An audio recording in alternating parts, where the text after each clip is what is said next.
Gracias por este ejemplo. Ayúdanos a seguir tales ejemplos en el nombre de Cristo. Amén. Me gustaría titular a este sermón, quizá es un título un tanto llamativo, pensando en lo que Esteban pasó. La mejor manera de morir. La mejor manera de morir. Hemos estado estudiando la vida de Esteban. Hay algunos puntos que quería hacer, un pequeño resumen que quería hacer de este sermón que hemos estado viendo. Y mientras pensaba en esto, esta semana, pensando también en ciertas conversaciones, ciertas cosas, y pensando en la vida de Esteban y más que nada en el sermón de Esteban, creo que los cristianos, siguiendo este ejemplo, debemos comenzar a jugar más al ataque y no tan solamente a defender. En el fútbol, quizá habéis visto algún partido o en cualquier deporte de equipos que ponen, como se dice, el autobús. De equipos que simplemente se encierran y juegan al 0-0, al empate, y ya está, a defender, y no van al ataque.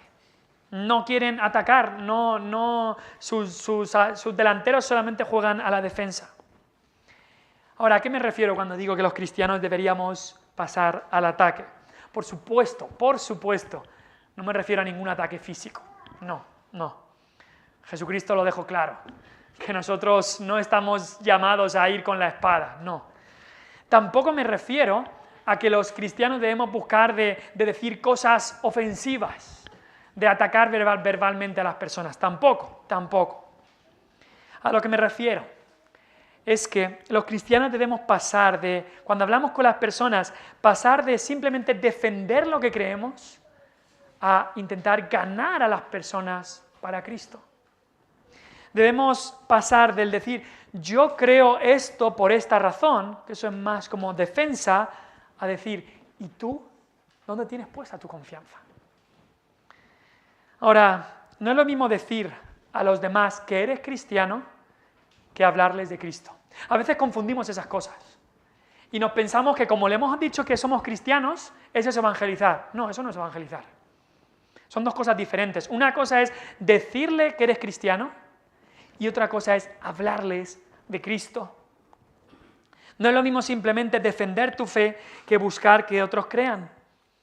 Y creo que muchas veces, y lo he experimentado en mis propias carnes, nos quedamos en lo primero. Yo les hablo, yo les digo que soy cristiano, yo les digo que hay cosas que yo no voy a hacer, que hay sitios que no voy a ir, que la Biblia dice esto así que yo no lo voy a hacer, que hay películas que yo no voy a ver, que yo los domingos voy a la iglesia, que yo los domingos no trabajo, que yo no me voy a reír de los chistes verdes. Simplemente eso, defiendo mi fe. Pero muchas veces nos quedamos simplemente ahí. Jugar al 0-0, al empate, defender y ya está. Y lo digo porque a mí me ha ocurrido. Muchas veces nos quedamos ahí y no pasamos al ataque. Y no es lo mismo una cosa que la otra. No es lo mismo simplemente decir yo soy cristiano a ir a intentar ganarlos para Cristo. No es lo mismo decir yo los domingos voy a la iglesia que decir oye, ¿y por qué no vienes el domingo conmigo a la iglesia? Necesitas escuchar de la palabra, yo te recojo y te vienes. No es lo mismo una cosa que la otra. No es lo mismo decir, yo soy cristiano, yo no voy a participar en esto, yo no voy a ver esas porquerías que vosotros queréis que vea. No es lo mismo decir eso simplemente a la defensiva que decir, oye, a Dios le desagrada eso que estáis haciendo. Eso es inmoralidad, eso es inmundicia, eso es sucio, eso es pecar en contra de Dios. Necesitáis buscar a Dios y arrepentiros de vuestros pecados. Ahora, es mucho más fácil decir simplemente lo primero que ir a lo segundo. Es mucho más fácil quedarse a la defensiva, yo no voy a hacer eso, pero es más difícil ir al ataque. Y es verdad que la Biblia nos llama de alguna manera también a defender. Dice 1 de Pedro 3:15 que tenemos que estar siempre preparados para presentar defensa ante todo, con mansedumbre y reverencia, ante todo el que os demande razón de la esperanza que hay en vosotros. Así que, por supuesto, debemos de estar dispuestos y saber y defender nuestra fe.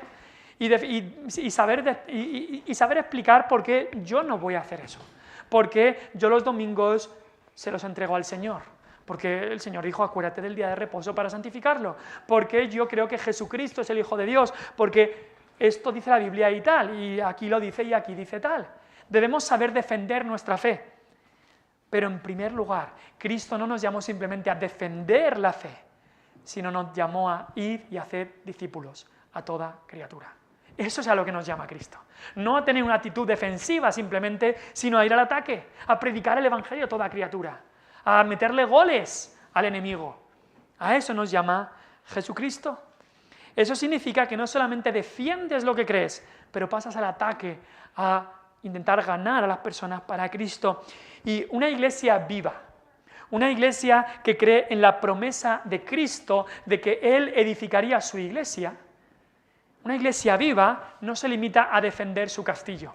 Hemos cantado hoy Castillo fuerte en nuestro Dios, pero una iglesia viva no se limita a defender su castillo, a defender sus creencias, sino una iglesia viva va al ataque, va a las puertas del castillo enemigo, a intentar rescatar personas que están yendo ahí o que están allí y traerlas al reino de Cristo. Es más, una iglesia viva va a las puertas del infierno, aquellos que están a punto de caer en el precipicio del infierno, a rescatarlos de ahí y a traerlos al reino de Cristo. ¿No es eso lo que dijo Cristo en esa misma promesa? Yo edificaré mi iglesia y las puertas del infierno no prevalecerán contra ella. Y la imagen ahí es claramente de ataque. No es que la iglesia se cierra fuerte para defender nuestras creencias, no. La imagen es claramente de ataque. La iglesia va a las puertas de la fortaleza enemiga a atacar la fortaleza enemiga. Las puertas del infierno no prevalecerán. La imagen ahí es de una iglesia que está buscando hacer discípulos, está atacando a la fortaleza enemiga en sus mismas puertas. Y desgraciadamente muchas veces la guerra, en vez de llevarla a las puertas del castillo enemigo, la guerra viene a las puertas de la misma iglesia. Pero debemos de llevar la guerra espiritual a las puertas del castillo enemigo. Ahora, eso es exactamente lo que hizo Esteban. Sí, Esteban defendió su fe. Por supuesto que tenemos que saber defender su fe. Y defendió la ley, que a él le acusaban de que blasfemaba en contra de la ley, pero al final, en el versículo 51, les acusó a ellos y pasó al ataque, pasó a decirle lo inconsistente que eran sus argumentos y que lo que necesitaban era arrepentirse de lo que estaban haciendo porque eran duros de cerviz, incircuncisos, versículo 51, resistiendo al Espíritu Santo, etcétera, etcétera. Así que fue al ataque. Así que quería hacer eso como introducción para que nos demos cuenta que no solamente debemos defender, que sí, pero la actitud debe ser intentar ganar a las otras personas para Cristo. No simplemente que no nos lleven a su terreno, sino traerlos a ellos a nuestro terreno por la gracia de Dios. Ahora, eso es lo que había hecho Esteban, eso es lo que hemos estado viendo en este sermón fundacional de Esteban. Y en este estudio que quería hacer de la mejor manera de morir, que lo he titulado, sabemos cómo acaba. Esteban muere por Cristo. Esteban muere por Cristo. Y lo he llamado la mejor manera de morir porque hay una bienaventuranza en morir así. Dijo Cristo: bienaventurados sois cuando por mi causa os vituperen y os persigan y digan toda clase de mal contra vosotros mintiendo. Gozaos y alegraos porque vuestro galardón es grande en los cielos, porque así persiguieron a los profetas que fueron antes de vosotros. Aquellos que sufren mucho por Cristo tendrán mucha recompensa en el cielo de las manos de Cristo. Y eso es así. Por eso los discípulos, sabiendo esto, los apóstoles, cuando les azotaron en la espalda, esa era una de las razones que salían gozosos. Dios nos ha tenido por dignos de ser azotados por el nombre de Cristo. ¡Qué privilegio tengo! Justo al revés de lo que muchas veces pensamos nosotros. Primera de Pedro 4:14. Si sois vituperados, eso significa que se meten con nosotros, por el nombre de Cristo sois bienaventurados, porque el glorioso Espíritu de Dios reposa sobre vosotros. Y luego dice, si alguno padece, si alguno sufre como cristiano, no se avergüence, sino glorifique a Dios por ello. Así que por eso podemos decir que esta es la mejor manera de morir. Ahora, quiero ver simplemente 4 cosas que vemos aquí en este ejemplo de Esteban. La mejor manera de morir es morir con los enemigos de Cristo en tu contra. Puede parecer algo fuerte que diga eso, pero el que tengas a los enemigos de Cristo en tu contra es algo bueno. ¿Por qué? Porque si tienes tú a los enemigos de Cristo a tu favor, es que no estás viviendo para Cristo. Es que no estás viviendo para Cristo. Por eso lo acabamos de leer, bienaventurados sois cuando os vituperen por mi nombre. Y Cristo dijo, en el mundo tendréis aflicción, pero confiad, yo he vencido al mundo. Así que vemos aquí que Esteban murió con los enemigos de Cristo en su contra. Hemos visto cómo debemos evangelizar, debemos ir al ataque para ganar almas, hablándoles de su necesidad. Con valentía y sabiduría debemos buscar que otras personas crean en Cristo como único Salvador. Pero cuando lo hagas, cuando evangelices así, no pienses que el mundo te va a decir, qué bien, cuánto te agradezco que me hayas hecho ver mi pecado. Me encanta que la gente venga y me muestre lo pecador que soy. No suele funcionar así. Cuando les muestras a través de la palabra de Dios que necesitan a Cristo, que están en camino al infierno y que su pecado les manda a la condenación y que en Cristo hay salvación, en la mayoría de los casos no te lo agradecen. Luego sí, Cristo obra, Dios obra y las almas se salvan y te lo agradecerán eternamente. Pero en la mayoría de los casos, en muchos casos, el mundo no te va a aplaudir cuando les evangelices. Ahora, hablando de esto, hay mucha gente sincera, que cuando ven tu corazón sincero, que se preocupa por su alma, de alguna manera te lo agradecen, aunque no quieran creer en Cristo, pero ven en ti una persona que cree en algo firmemente y se preocupa por su alma. Ayer estuve hablando con una persona que tiene familiares evangélicos y me habló de todos estos familiares evangélicos que tiene y pues el Señor puso en mi corazón el decirle, ¿y tú? ¿Y tú? ¿En qué crees? ¿Y tú? ¿Has pensado en tu alma? Esta persona recapacitó y al final me agradeció la conversación. Es decir, que las personas vean en ti a alguien que se preocupa por su alma. Hay personas incluso, aunque no crean, que van a decir, wow, aquí hay alguien que se preocupa por mi alma. Pero en otros muchos casos, Satanás endurecerá el corazón para que vayan contra ti. Y lo vemos aquí con Esteban. Nos dice en versículo 54, mirad lo que dice ahí, oyendo estas cosas, oyendo esta predicación y la acusación final, se enfurecían en sus corazones. La palabra griega para enfurecer significa cortar en dos.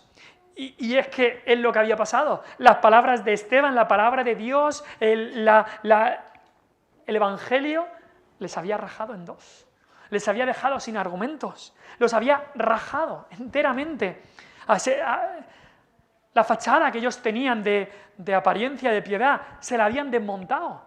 Y ahora ya se veía lo que ellos eran de verdad. Esa fachada hipócrita, religiosa, ya no estaba. Todo estaba rajado, todo estaba desmontado, estaban sin respuesta. Y por eso la reacción fue enfurecerse contra Esteban, ira, rabiar contra Esteban. Así estaban. Y luego el versículo 54 dice que crujían los dientes contra él. Crujían los dientes contra él. El hombre que sabe que su pecado le trae el juicio de Dios, pero le da igual y quiere continuar con su pecado, se llena de ira contra Dios. Lo vimos hace unas semanas en el culto. La necedad del hombre o la insensatez del hombre tuerce su camino. Se dan cuenta que al final su camino se ha torcido. Se dan cuenta ellos que les ha desmontado, no tienen argumentos. ¿Y qué hacen? Y luego contra Jehová se irrita su corazón. Eso dice Proverbios 4. La insensatez del hombre tuerce su camino y en vez de darse cuenta de su pecado y arrepentirse y arrodillarse y pedir perdón, luego contra Jehová se irrita su corazón. Y eso pasa aquí. Y pasa muchas veces. Muchas veces Dios trae juicio, Dios muestra a la gente sus pecados y tienen el juicio de Dios incluso en esta vida. ¿Y qué hacen? Se irritan más contra Dios. Mira conmigo, si tienes tu Biblia ahí rápidamente, Apocalipsis 16. Eso ocurrirá también en el final de los tiempos. Apocalipsis 16, versículo 8, hablando de las copas de la ira de Dios que van a caer, el juicio de Dios cayendo sobre todos los pecadores en los últimos días. Dice el cuarto ángel, Apocalipsis 16, 8. El cuarto ángel derramó su copa sobre el sol, al cual le fue dado quemar a los hombres con fuego. ¿Y qué pasa? En este juicio ya los hombres se arrepintieron y los hombres se quemaron con el gran calor y se dieron cuenta de su pecado. No, y blasfemaron el nombre de Dios, que tiene poder sobre estas plagas, y no se arrepintieron para darle gloria. Fíjate, Dios le envía un juicio y ¿qué hacen? Blasfemar aún más contra él. El quinto ángel derramó su copa sobre el trono de la bestia y su reino se cubrió de tinieblas y mordían de dolor sus lenguas. ¿Y qué hicieron? Blasfemaron contra el Dios del cielo por sus dolores y por sus úlceras y no se arrepintieron de sus obras. Otra vez igual, y luego el texto sigue diciendo también lo mismo. Dios trae el juicio y aún así siguen con corazones endurecidos. Y a veces aquellos que se endurecen en sí mismos, Dios dice, vosotros os endurecéis, pues yo también os entrego al endurecimiento. Ahora, volviendo a Hechos, cuando escuchas de crujir los dientes, ¿te recuerda algún otro pasaje que hable de crujir los dientes? Pues hay varios textos en que Jesús nombra que hay un lugar eterno, en el que allí será el lloro y el crujir de dientes. Y ese lugar es el infierno. El infierno es un sitio de sufrimiento eterno, pero también es un sitio de rabia y odio eterno contra Dios. No penséis que en el infierno la gente ahí ya está arrepentida de todos sus pecados y clamando a Dios para que les salve y les saque de ahí. No. En el infierno el pecado solo aumenta y aumenta y aumenta. Y ahí están rabiando y crujiendo los dientes contra Dios. El infierno será este crujir de dientes. Y estos hombres que crujían sus dientes contra el Evangelio, contra Esteban y contra el Dios verdadero que había revelado su palabra a través de Jesús y crujían los dientes contra Jesús, porque a la mención del nombre de Jesús vamos a ver que incluso se ponían peor.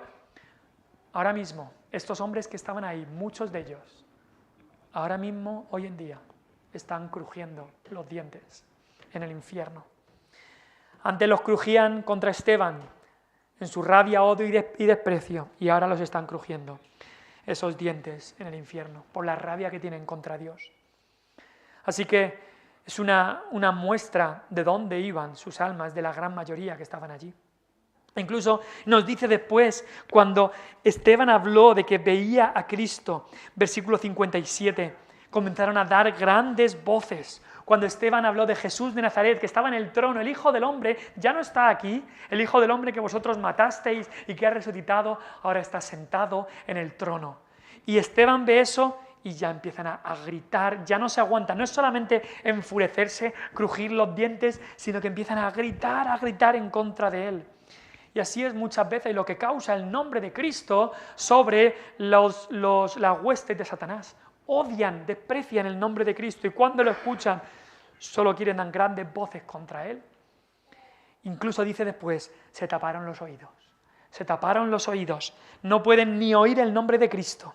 Así hacen muchos hoy en día también cuando escuchan el Evangelio de Cristo. Se tapan los oídos y se van a otro sitio. No es la primera vez que predicando el Evangelio hemos visto a personas que se tapan los oídos y se van. O una vez creo que estábamos predicando, estábamos hablando de Cristo y un padre le tapó los oídos a su hijo para que no escuchara el Evangelio. Así es, esa es la obra de Satanás.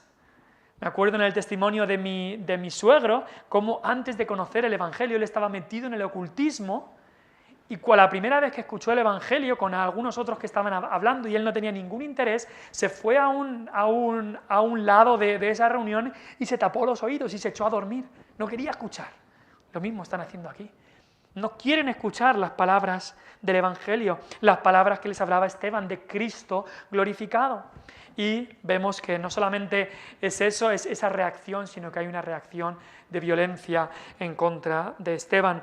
Dice que, versículo 57, arremetieron a uno contra él. Es decir, fueron directos a por él, lo tomaron, arremeten contra él y nos dice que lo llevan fuera de la ciudad y allí lo apedrearon. Esteban murió de la mejor manera, con los enemigos de Cristo totalmente en contra. Esteban predicó el Evangelio fiel y puro hasta el final, y eso significa que tuvo a los enemigos de Cristo contra él hasta el final de sus días. Y eso, aunque parezca lo contrario, es una bendición. Cuando tienes a los enemigos de Cristo a tu favor, es porque tu vida no está siendo la que debe ser. Cuando tienes a los enemigos, si el mundo te aplaude, es que no estás haciendo lo correcto. Si el mundo empieza a darte premios, a darte honores, es que no estás caminando en el camino en que debes andar. ¿Y sabes qué? Ha habido muchos predicadores, teólogos y pastores que muchas veces al final de sus días, aunque su vida entera fue dedicada a la palabra de Dios y al Evangelio, al final de sus días es como que el enemigo va ganando la victoria y comienzan a relajar sus posturas firmes, comienzan no digo a alejarse de la fe, pero sí a relajar mucho y a rebajar lo que es el Evangelio y a diluir el Evangelio y a hacer las paces con los enemigos de Cristo. Pero Esteban no fue así. Y sabes que no tenemos que temer al enemigo, porque si los enemigos de Cristo están contra nosotros, eso significa que Cristo está con nosotros. Eso significa que estamos en el lado de Cristo y que su voluntad va a ser hecha y que Él está obrando. Hemos cantado hoy Castillo Fuerte es nuestro Dios y quería leer una de las estrofas que hemos cantado porque es justo lo que ocurre aquí. Dice este himno que hemos cantado, que seguramente sabéis, Castillo Fuerte es nuestro Dios, lo escribió Martín Lutero hace 500 años. Y si alguien tuvo oposición desde las esferas más altas, fue Martín Lutero en su tiempo.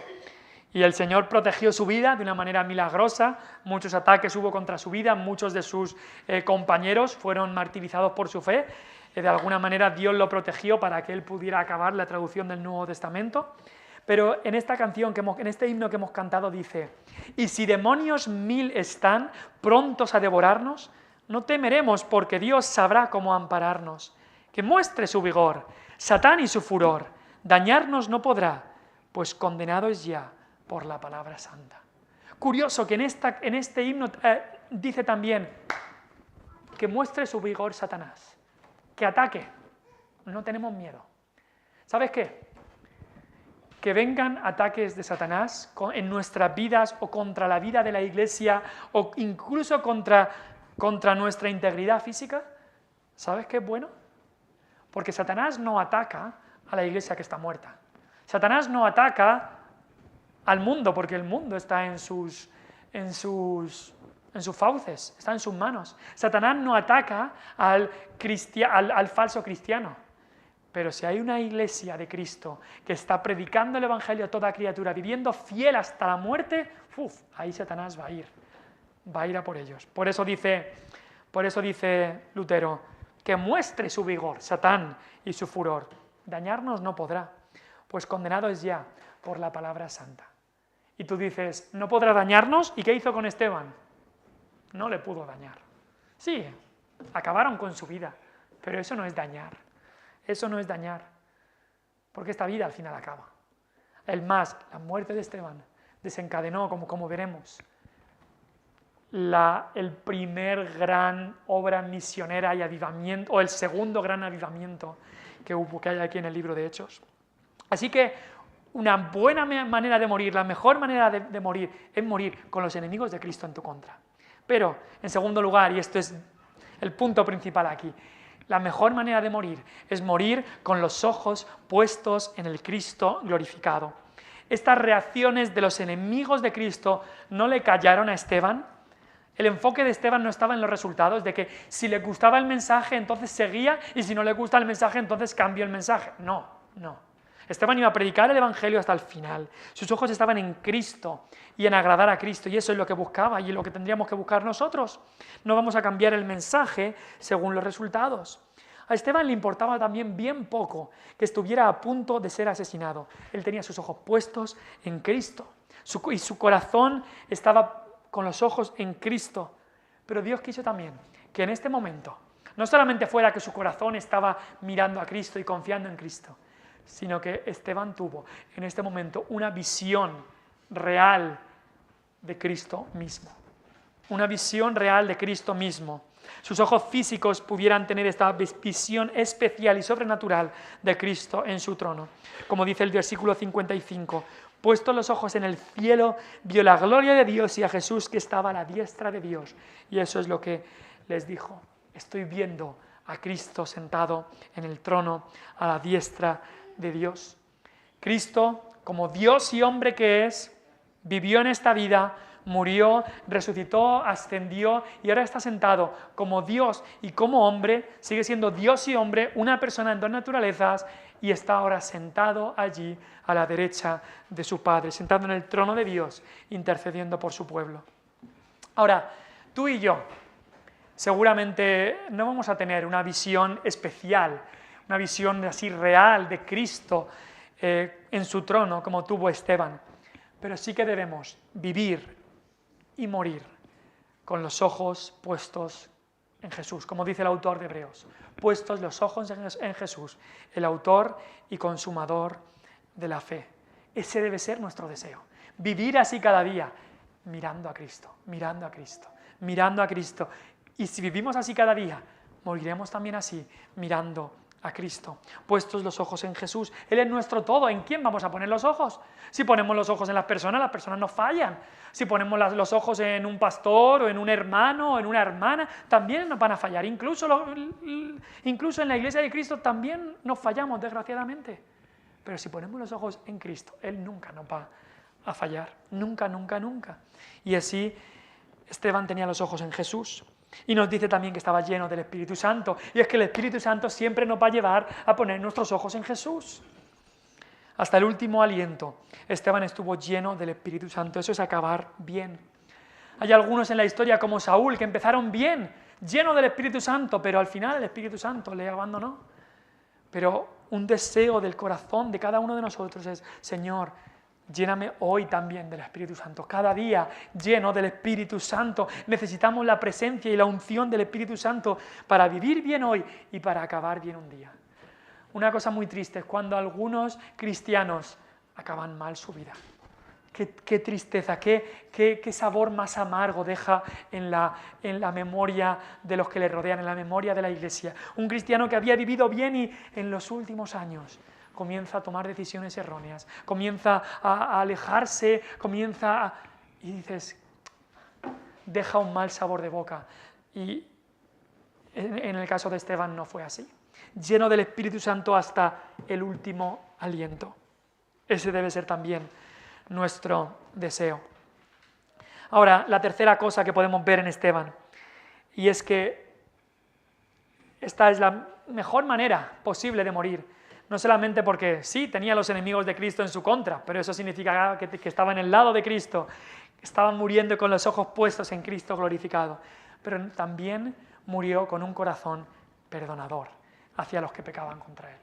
Murió con un corazón perdonador, y por eso esta es la mejor manera de morir. Ahí en el versículo 60,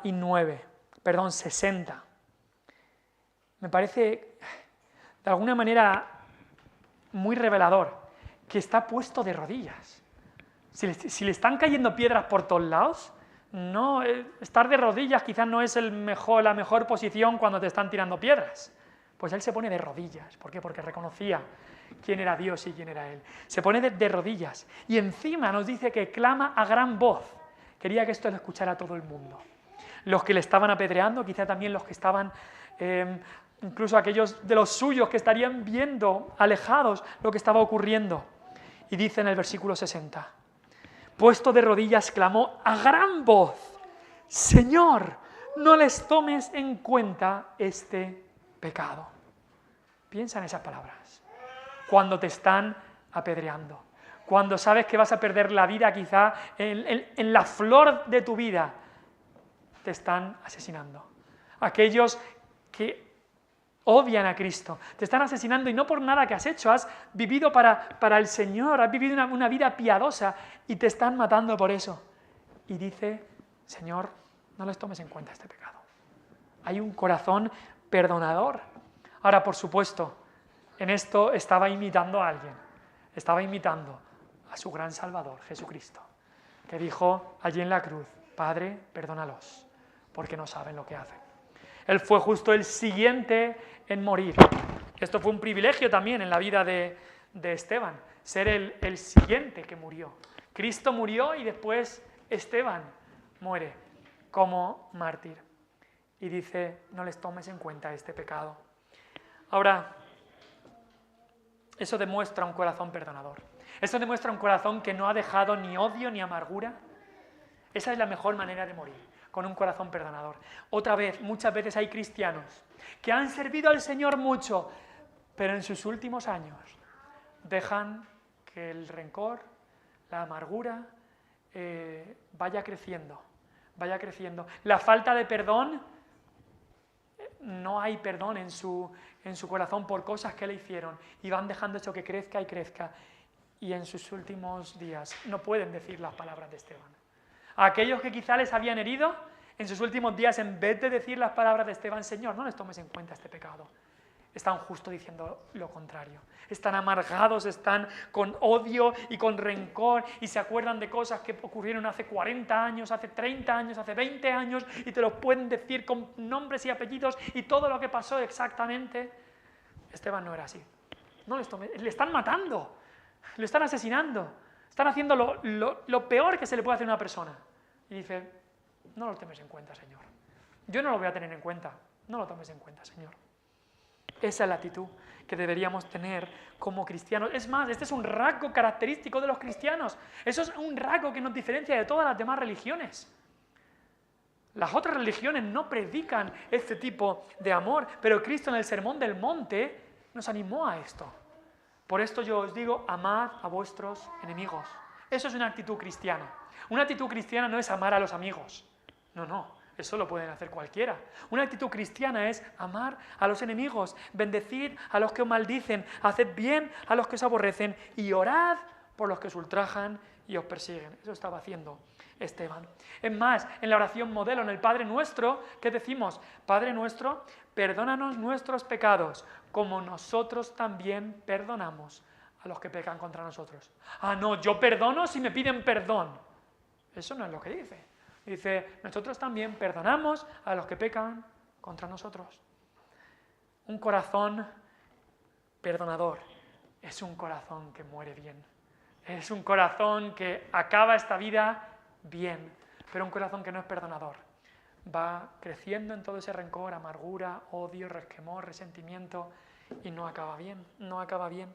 ¿Y qué ejemplo también, si lo piensas, esta actitud de perdón y de amor y de misericordia? ¿Qué ejemplo fue? Primero para los que estaban ahí. Estaban tirándole piedras y Esteban estaba diciendo, os perdono.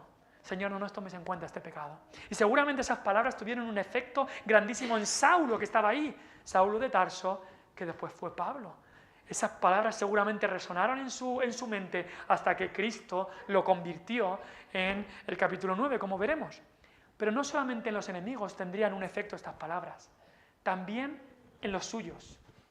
¿Te imaginas ser madre de Esteban y ver a tu hijo que estaba viviendo para el Señor y lo apedrean allí? Ser mujer, esposa de Esteban, ser hijo o hija de Esteban. Bueno, ponlo en términos más actuales. ¿Qué pasaría? ¿Cómo te sentirías si tu hijo, hija, marido, padre o lo que sea, Dios lo llama como misionero a un país musulmán y escuchas que ha sido apedreado y asesinado por predicar a Cristo? ¿Cuál sería tu corazón hacia esas personas? ¿Cuál sería? Creo que también por esto Esteban dijo bien fuerte, Señor, no les tomes en cuenta este pecado. Y así los suyos podrían escuchar, si Esteban mismo les ha perdonado, ¿cómo no les vamos a perdonar nosotros? ¿Cómo no les vamos a perdonar nosotros? Si has escuchado la historia de algunos misioneros, hace unos 60, 70 años, Jim Elliot y 4 otros misioneros fueron a una tribu allí en el Amazonas, predicaron el evangelio a esta tribu y los hombres de esta tribu los mataron a estos 5 jóvenes que tenían edades de entre 25 a 35 años. Y murieron los 5 jóvenes. Y cuando vieron un poco más lo que había ocurrido allí, vieron que estos jóvenes misioneros tenían armas que podrían haber utilizado contra esta tribu, pero decidieron no utilizarlas y murieron estos 5 jóvenes, creo que fue en el año 56, por esta tribu que los mató. Jim Elliot, entre otros, Nathan Saint y otros estaban allí. Pero, ¿sabes cuál fue la respuesta y la reacción de, por ejemplo, una de las mujeres de uno de estos misioneros, Elizabeth Elliot, la mujer de Jim Elliot? No fue una respuesta de odio, resentimiento, rencor, sino justo lo contrario. Unos años después, la mujer de este misionero fue allí a seguir evangelizándolos. Aquellos que habían matado a su marido, fue allí. Y el Señor obró grandemente y muchos de esa tribu se salvaron después de que habían matado a su marido. Así que esa es la actitud que tenía Esteban, esa es la actitud también para que la dieran aquellos de la iglesia y también siguieran su ejemplo. Y no solamente eso, pero la mejor manera de morir es también morir con un reposo total en Cristo. Dice, y bueno, antes de ver lo que dijo Esteban, pero es que hay un contraste total entre la actitud de los enemigos y la actitud de Esteban. Esteban en todo esto, lleno del Espíritu Santo, está lleno de amor, gozo, paz. Aun cuando le están matando. Y sus enemigos están llenos de furia, rabia, enfurecimiento, crujen los dientes, se tapan los oídos, gritan, van a por él, violencia. Y Esteban, paz, tranquilidad, reposo en Cristo. Qué contraste entre un cristiano lleno del Espíritu y un enemigo de Cristo que odia el Evangelio. Y entonces Esteban dice en el versículo 59, y apedreaban a Esteban, y mientras él invocaba y decía, quizá esto lo dijo varias veces, Señor Jesús, recibe mi espíritu. Esa es la confianza. Señor Jesús, recibe mi espíritu. No está diciendo, ay, yo espero ir al... No, recibe mi espíritu. Así muere un cristiano, sabiendo con total confianza que sí, el cuerpo se quedará aquí, pero el espíritu va directo a estar con él. El cuerpo esperará hasta la resurrección final, pero el espíritu es recibido al instante en los brazos de Cristo. El cuerpo de Esteban, como leemos en el capítulo 8, versículo 2, vemos que fue enterrado por hombres piadosos que tomaron el cuerpo y fueron a enterrarlo, hicieron gran llanto sobre él. El cuerpo se quedaría ahí esperando la resurrección. Cada uno de nosotros somos cuerpo y alma. Y cuando morimos, el alma del cristiano va directo a ser recibida por Cristo. Por eso dice, Jesús, Señor Jesús, recibe mi espíritu. El cuerpo se quedará esperando hasta la resurrección, donde otra vez seremos unidos otra vez, cuerpo y alma, para estar para siempre, cuerpo y alma, que es nuestro todo, estar para siempre con Cristo. Ahora, fue apedreado. Esta fue la forma en la que murió Esteban. Ahora, los judíos, al estar bajo Roma, no tenían el derecho de dar muerte a nadie. Si os acordáis, en Juan 18, los religiosos judíos fueron a Pilato a decirle que no les estaba permitido dar muerte a nadie. Así que seguramente la muerte de Esteban no fue algo legal según el sistema romano. Seguramente fue un acto llevado a cabo por la multitud alborotada, no una ejecución que se decretó legalmente como la de Jesucristo. Pero aún así, los judíos sí que nos dice que intentaron hacer algunas cosas según la ley judía, fuera de la ciudad, y que los testigos fueran los primeros en lanzar las piedras. Fíjate cómo ellos aún se piensan que están bien, aún se piensan que están haciendo las cosas para Dios, pero se equivocan. Esteban estaba muriendo con un reposo total en Cristo. Y por eso dice, y habiendo dicho esto, dice el versículo 60, durmió. No dice murió, sino que dice durmió. El primer mártir cristiano de la era cristiana durmió en el Señor.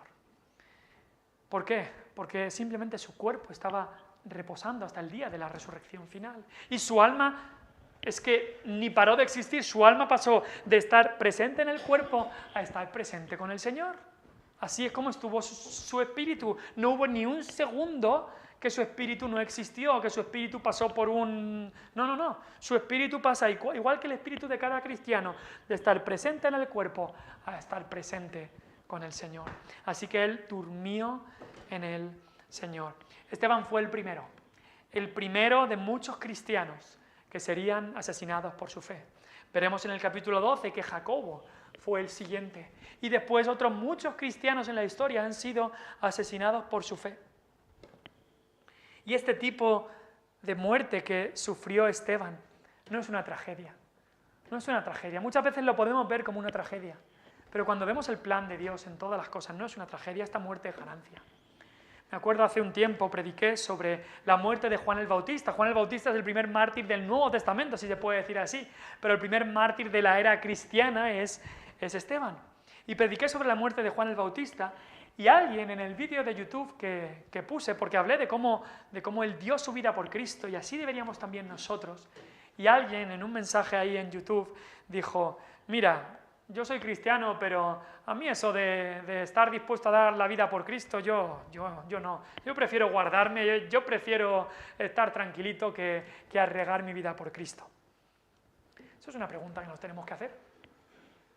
¿Hasta dónde estarías dispuesto a llegar por Cristo? Vivimos con libertad religiosa en España y hay que dar gracias por eso. Pero, ¿qué ocurriría si esto fuera ilegal? ¿Qué ocurriría si entrara ahora mismo un mafioso o un asesino y dijera, todos los que amen a Cristo, que pasen ahí, que van a ser ejecutados? ¿Qué haríamos? ¿Qué haríamos? ¿Estaríamos dispuestos a dar nuestra vida por Cristo? Hay muchos que quizá en el momento, en la emoción del momento dicen, sí, Señor, yo daría mi vida por ti. Pero eso se demuestra si día a día damos nuestra vida por Cristo, en el día a día. Esteban estuvo dispuesto a dar su vida, no como un acto de emoción del momento, sino porque toda su vida, día a día, había dado su vida para Cristo. Es una cosa para pensar. Y si vivimos, para Él vivimos. Y si morimos, para Él morimos.